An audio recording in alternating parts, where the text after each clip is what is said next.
Good morning या कहूँ good evening everyone, you are welcome to my YouTube channel. आज हम क्रूर डुक की स्टोरी के सीजन 2 का पार्ट 1 यानी पार्ट 6 को देखेंगे। So let's begin.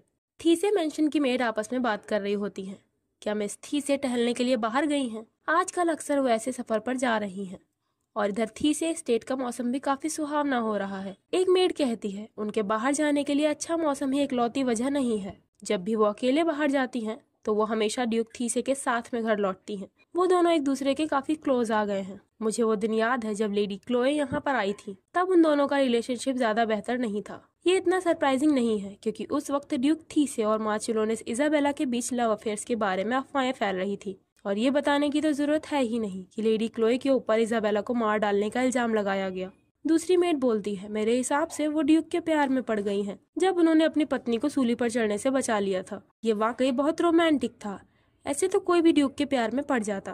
पहली मेड बोलती है नहीं, मुझे यकीन है ये सब उससे काफी पहले शुरू हुआ है। दूसरी मेड पूछती है तुम किस बारे में बात कर रही हो? पहली मेड बोलती है क्या तुम कम सुनती हो? मैं उन दोनों के प्यार में पड़ने के बारे में बात कर रही हूँ। वो दोनों जरूर इस घटना से पहले ही एक दूसरे के प्यार में पड़ गए होंगे। क्लोए और डैमियन पिकनिक पर आए हुए होते हैं। क्लोए कहती है योर ग्रेस, आप इतने जिद्दी क्यों हैं? डैमियन बोलता है मैं तो ऐसा ही हूँ। क्लोए बोलती है मैंने कल आपसे रिक्वेस्ट भी की थी कि आप मेरे पिकनिक पर आकर बाधा न डालें। डैमियन बोलता है क्या तुम्हारे मन में ये ख्याल नहीं आया कि तुम मेरी ड्यूटीज में बाधा डाल रही हो क्लोए?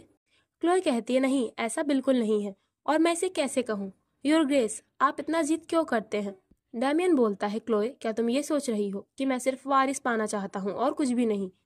क्लोए कहती है खैर, एक उत्तराधिकारी को जन्म देना ये हमारा सबसे जरूरी फर्ज में से एक है।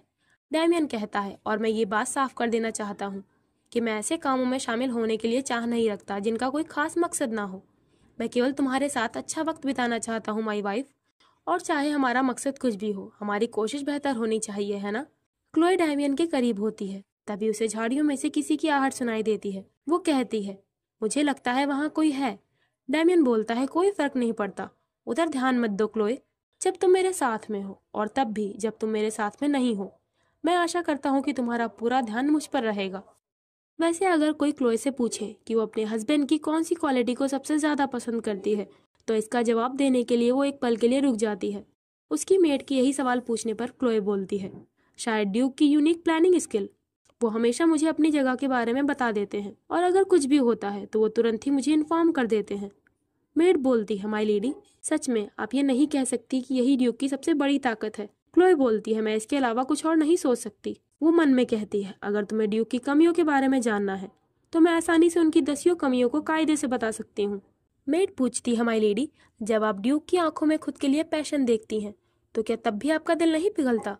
क्लोए चाय पीते हुए बोलती है उनकी आंखें मुझे जमी हुई झीलों की याद दिलाती हैं। मेड कहती है पर हमारे ड्यूक शाही महल के लिए रवाना होने के केवल 5 दिनों बाद ही यहाँ वापस लौट आए, वो भी सिर्फ अपनी प्यारी पत्नी से मिलने के लिए। क्लोए कहती है शायद वहाँ उनके काम जल्दी ही खत्म हो गए होंगे। मेड आँख भरकर कहती है माई लेडी, हो सकता है कि वो एक पल के लिए भी आपसे अलग नहीं रह सकते। क्या आप जानती हैं इसे क्या कहते हैं? इसे ही प्यार कहते हैं। लगता है आप इस बात से अनजान हैं। क्लोए डैमियन की शक्ल याद करके सोचती है क्या प्यार? पर यह नहीं हो सकता। ड्यूक थी से कभी भी ऐसे इमोशंस नहीं फील कर सकते। मेड कहती है मुझे याद आया माई लेडी, क्या आपने एक खबर सुनी? मेड क्लोए को कुछ बताती है। ये सुनकर क्लोए के हाथ से चाय का कप गिर जाता है। वो शॉक्ड होकर पूछती है क्या तुमने क्या कहा? मेड ने बताया होता है गिल्स ने इस्तीफा देने का फैसला किया है। ऐसा लगता है कि गिल्स को यहाँ रहना अनकंफर्टेबल लग रहा है। मुझे ये बताया गया कि वो आज शाम की ट्रेन पकड़कर यहाँ से चला जाएगा। ऐसा लगता है गिल्स जल्दी में है। ये खबर सुनते ही क्लोए दौड़ते हुए गिल्स के कमरे पर जाने लगती है। वो सोचती है गिल्स अचानक यहाँ से क्यों जा रहा है, आखिर हुआ क्या? इधर डैमियन गिल्स के कमरे में बैठा होता है। वो उससे पूछता है तुम अब भी यहाँ पर क्यों हो? क्या मैंने तुमसे ये नहीं कहा था कि मुकदमा खत्म होने के बाद तुम्हें यहाँ से जाना होगा? गिल्स बोलता है हाँ, लेकिन इससे पहले कुछ बात है जो मुझे साफ कर लेनी है। डैमियन पूछता है और वो क्या है? गिल्स बोलता है मुझे ये पक्का करना होगा कि आप लेडी क्लोए को कोई नुकसान नहीं पहुँचाएंगे। ये सुनकर डैमियन जोर जोर से हंसने लगता है। वो गिल्स के कंधे पर हाथ रखकर बोलता है तुम कितने ढीठ हो, सचमुच तुम्हें अपनी जगह नहीं मालूम। डैमियन अचानक से उसके गाल पर एक जोर का पंच मारता है जिससे गिल्स जाकर दीवार से टकरा जाता है। डैमियन सख्त आवाज में बोलता है गिल्स वटफू, मेरे सिक्स्थ सेंस कभी मुझे धोखा नहीं दे सकते। जब पहली बार मैंने तुम पर नजर डाली थी तो मुझे बहुत ही अजीब एहसास हुआ था।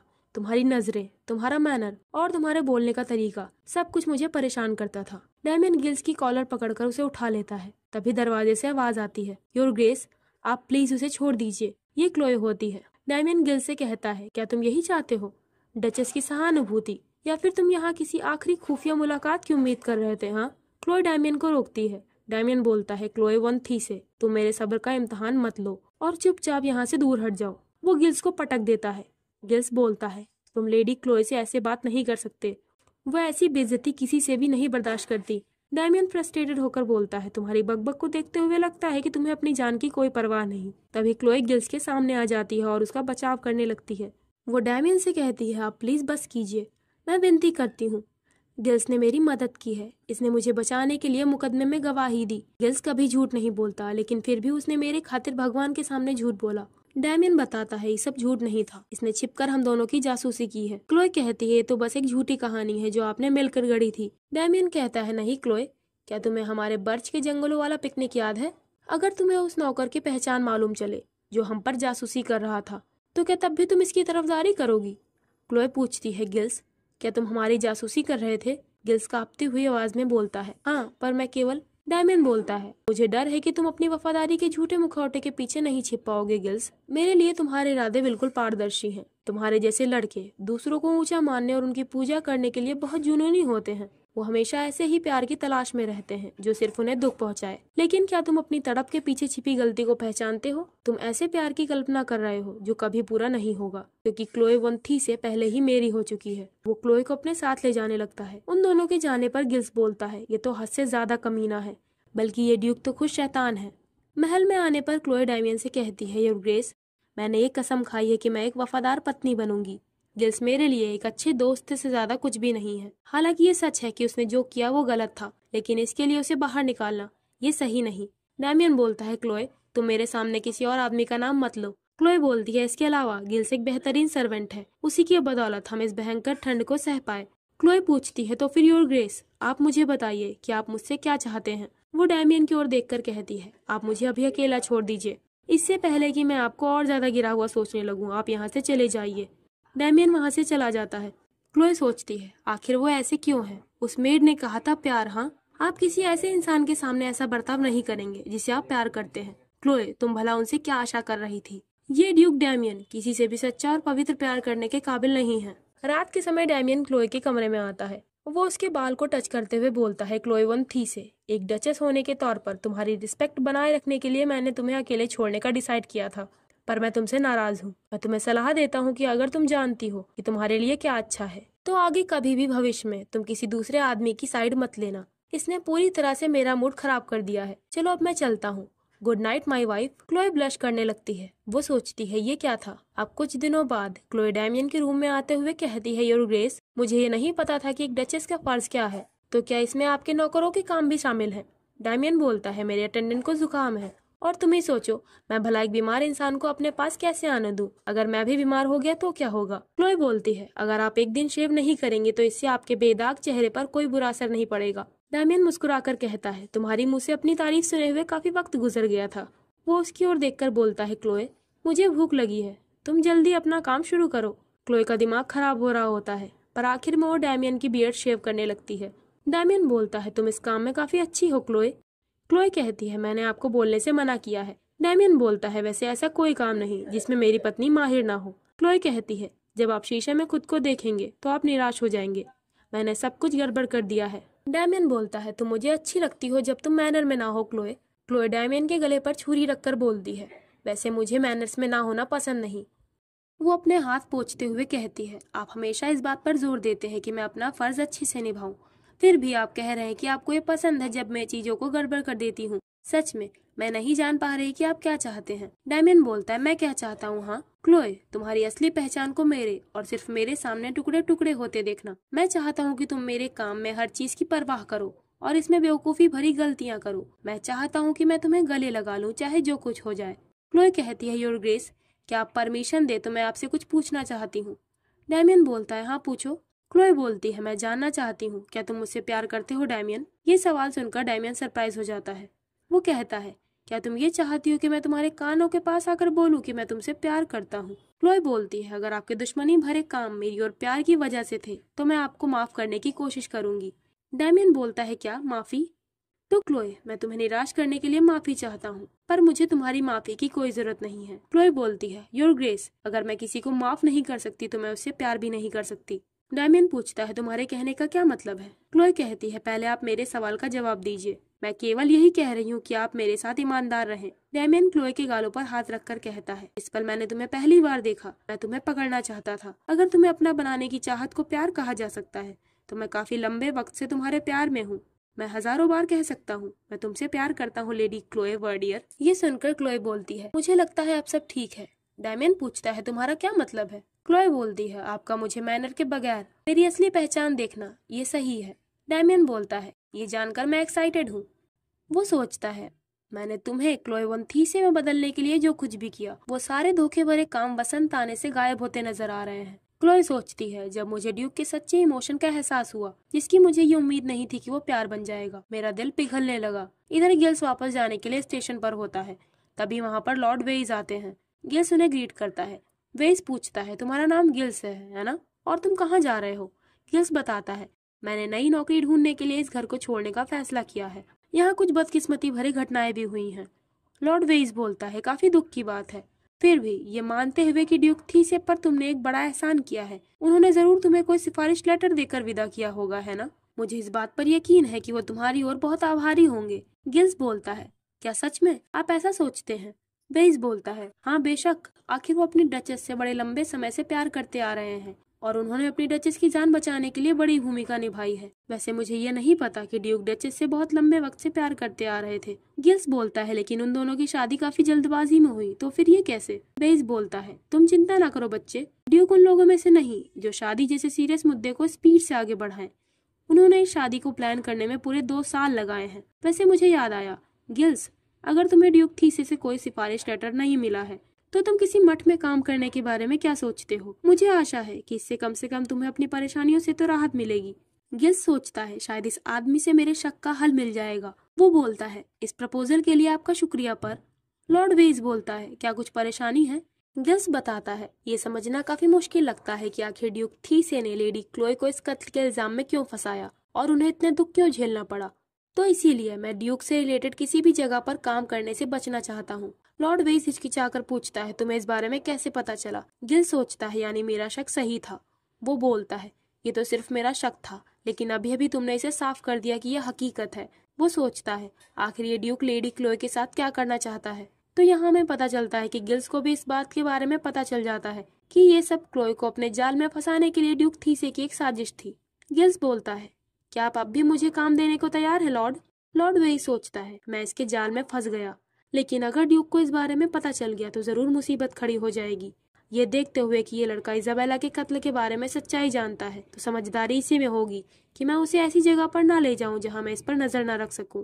मुझे इसे अपने पास में ही रखना चाहिए। वो गिल से कहता है, हाँ मैं अब भी तैयार हूँ, क्या तुम मेरे साथ आओगे? इधर क्लोए स्ट्रीट पर होती है। वो अपने हाथ में लिए लिफाफे को देखकर सोचती है, मैंने काफी समय बाद डैड को लेटर लिखा। मुझे साउथ के पोस्ट ऑफिस से लेटर मिल रहे थे, इसीलिए मैंने वहाँ भी एक लेटर भेज दिया। हो सकता है कि वो एलिस हो, मगर मेरे पास उसका सटीक एड्रेस नहीं है। मुझे आशा है कि ये लेटर उस तक पहुँच जाएगा। वैसे थीसे स्टेट काफी खूबसूरत जगह है। वसंत के मौसम में ये जगह बिल्कुल बदल जाती है। जब मैं पहली बार थीसे स्टेट आई थी तो ऐसा लगा कि मानो सर्दियाँ कभी खत्म ही नहीं होंगी, और मैंने ये कभी नहीं सोचा था कि मैं इस जगह से प्यार करने लगूंगी। अब यहाँ पर मुझे वर्डियर स्टेट जैसा ही सुकून मिलने लगा है। तभी पीछे से कोई उसकी कमर पर हाथ रखता है। क्लोए चौंक कर पीछे देखने लगती है। ये डैमियन होता है। वो बोलता है, मेरी प्यारी वाइफ, ये दोपहर सुकून भरी रही है ना? क्लोए पूछती है, आपने कहा था कि आप बिजी हैं। डैमियन बोलता है, मैंने मीटिंग जल्दी खत्म कर दी। मैं अपने काम को मुझे दूर रखने की परमिशन नहीं दे सकता जब मेरी पत्नी बाहर अकेली टहल रही हो। क्लोए ब्लश करने लगती है। डैमियन उसे टीज करते हुए कहता है, अरे क्लोए, तुम्हारा चेहरा तो लाल हो गया। क्लोए बोलती है, आज बहुत ज्यादा गर्मी है योर ग्रेस। डैमियन पूछता है, वैसे तुम्हारे हाथ में क्या है? क्लोए उसे अपने पीछे छिपाकर कहती है, नहीं कुछ भी तो नहीं, मैं आपको बताती हूँ, ये बिल्कुल भी इंटरेस्टिंग नहीं है। क्लोए सोचती है, मैं इन्हें ये कभी नहीं देखने दे सकती। तो इस लिफाफे में स्टैम्प होते हैं जिसमें ड्यूक थीसे की फोटोज का भी स्टैम्प होता है। वो बोलती है, इस लिफाफे में सिर्फ थीसे स्टेट की स्ट्रॉबेरीज की टिकट है। ये मुझे अट्रैक्टिव लगा। वैसे एक डचेस होने के तौर पर मेरे लिए ऐसे मामलों में इंटरेस्ट लेना साधारण है। डैमियन कहता है, क्या स्ट्रॉबेरी? तभी वो अचानक से क्लोए के हाथों से लिफाफा छीन लेता है। डैमियन बोलता है, वाओ, मुझे भी स्ट्रॉबेरीज पसंद है। क्लोए उस लिफाफे को वापस लेने की कोशिश कर रही होती है। डैमियन बोलता है, क्लोए, जब तुम इस तरह का बर्ताव कर रही हो तो भला मैं अपनी क्यूरियोसिटी को कैसे दबा सकता हूँ। तभी एक तेज हवा का झोंका आता है और उस लिफाफे के सारे टिकट उड़कर फाउंटेन के पानी में गिर जाते हैं। डैमियन अपने फोटो वाले टिकट को देखकर कहता है, माई वाइफ, मेरा चेहरा कब से तुम्हें स्ट्रॉबेरी की याद दिलाने लगा। तुम काफी उदास लग रही हो। क्लोए बोलती है, जिस चीज को खरीदने के लिए आपने पैसे दिए होते हैं, जाहिर सी बात है उसके खो जाने पर आपको उदासी महसूस होगी, है ना।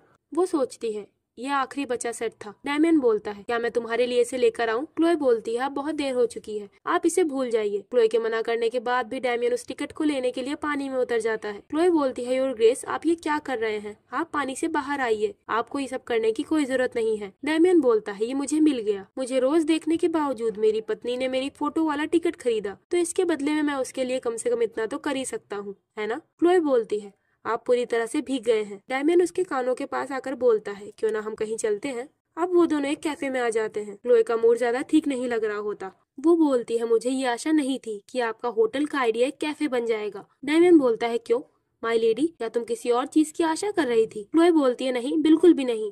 डैमियन बताता है, मैं बाहर आया हूँ क्योंकि मुझे पोस्ट ऑफिस में एक जरूरी टेलीग्राम भेजना था। क्लोए पूछती है, टेलीग्राम? डैमियन बोलता है, क्या तुमने वो न्यूज नहीं सुनी? क्लोए को नहीं पता होता कि डैमियन किस न्यूज के बारे में बात कर रहा है। डैमियन बोलता है, क्लोए, ये तुम्हारे डैड से रिलेटेड है। क्या तुम्हें वो जंगल याद है जहाँ हम पहली बार मिले थे? ये वही जंगल था जो मैंने शादी के बाद तुम्हारे डैड से मांगा था। तुम्हें तो पता ही होगा कि उस जंगल में सोने की खदान खोजी गई है। इसी के चलते वर्डियर स्टेट में काफी खुशियाँ हैं। हालांकि जब हमारी शादी हुई तो वो जंगल मेरे कब्जे में आ गए थे और लॉर्ड वर्डियर को इस सोने की खदान से कोई फायदा नहीं मिलेगा। फिर भी उन्होंने मेरे सामने इस मामले का जिक्र तक नहीं किया। वो बहुत सीधे और भोले भाले हैं। क्लोए बोलती है, हाँ, मेरे डैड उस टाइप के इंसान नहीं जो इस मामले को लेकर परेशान हो जाए। डैमियन बोलता है, क्लोए, मैंने तुम्हारे डैड लॉर्ड वर्डियर को एक टेलीग्राम भेजा है। उस टेलीग्राम में लिखा है कि विस्काउंट वर्डियर को सोने की खदान में से 50% तक हिस्सेदारी मिलेगी। क्लोए बोलती है, आपका बहुत बहुत शुक्रिया योर ग्रेस। डैमियन बोलता है, तो इसी बात पर तुम मुझे इस केक का एक टुकड़ा आधा चम्मच बटर क्रीम के साथ में खिलाओ। क्लोए डैमियन को केक खिला देती है। डैमियन बोलता है, ये डैमियन स्पेशल है। केक का स्वाद लेने का सही तरीका यही है। वैसे इस टेलीग्राम के फैसले को मेरी माँ कभी भी बर्दाश्त नहीं करेंगी। डैमियन क्लोए की ओर देखकर कहता है, क्लोए, तुम रो क्यों रही हो? क्लोए अपने आंसू पोंछते हुए बोलती है, माफ कीजिएगा, ये तो बस। डैमियन बोलता है, तुम काफी अजीब दिख रही हो, लाओ मुझे अपना चेहरा दिखाओ। क्लोए कहती है, नहीं, आप मुझे टीज करेंगे। डैमियन कहता है, ऐसा कुछ नहीं है। वो पूछता है, माई वाइफ, तुम रो क्यों रही थी? क्लोए बताती है, ये खुशी के आंसू थे। डैमियन बोलता है, मुझे लगता है कि ये शब्द मुझे अपने कमरे में सुनने को मिलेंगे। वैसे अब मैं जानना चाहता हूँ कि अगर मैंने तुम्हारे पिता को अपना पूरा घर ही दे दिया होता तो फिर तुम्हारा रिएक्शन कैसा होता? क्लोए बोलती है, मुझे माफ कीजिएगा योर ग्रेस, मेरा ये मतलब नहीं था। मैं आपकी बहुत आभारी हूँ। मैं नहीं जानती कि मैं आपका ये एहसान कैसे चुकाऊंगी। डैमियन बोलता है, क्या सच में तुम मुझसे इतना प्यार करती हो क्लोए? अब शाम होने पर वो दोनों कैफे से बाहर आ जाते हैं। क्लोए पूछती है, क्या आप अपने डैमियन स्पेशल केक के बारे में और जानना चाहेंगे? डैमियन बोलता है, नहीं, अब मुझे इसकी जरूरत नहीं। अब मुझे कुछ ऐसा मिल गया है जो उससे भी ज्यादा अच्छा लगता है। क्या तुम जानना चाहोगी ये क्या है? तो ये तुम्हारे स्वीट कॉम्प्लीमेंट्स हैं क्लोए। क्लोए कहती है, योर ग्रेस, क्या आपको पता है जो लोग इस थीसिया ब्रिज पर किस शेयर करते हैं वो कभी भी एक दूसरे को नहीं छोड़ते। क्लोए डैमियन को किस कर लेती है। अब कुछ दिनों के बाद डैमियन, क्लोए और लॉर्ड वेइस राजा के महल की एक पार्टी में पहुंचते हैं। लॉर्ड वेइस क्लोए से कहते हैं, क्या आप म्यूजिक के बारे में भी जानती हैं माई लेडी? क्लोए बताती है, हाँ, जब मैं वर्डियर स्टेट में थी तो मैं अक्सर पियानो बजाया करती थी। लॉर्ड वेइस बोलते हैं, सच में? अब तो मैं काफी ज्यादा एक्साइटेड हूँ। डैमियन बोलता है, बस हो गया लॉर्ड वेइस, अब आप मेरी पत्नी को और तंग मत कीजिए। तभी वहाँ पर क्राउन प्रिंस और डैमियन का कजन जोहानिस आता है। वो बोलता है, काफी समय हो गया मेरे प्यारे भाई डैमियन। तो आखिर डैमियन यहाँ पर क्यों आया है, ये हम अगले पार्ट में जानेंगे और हम इस पार्ट को यहीं पर एंड करते हैं।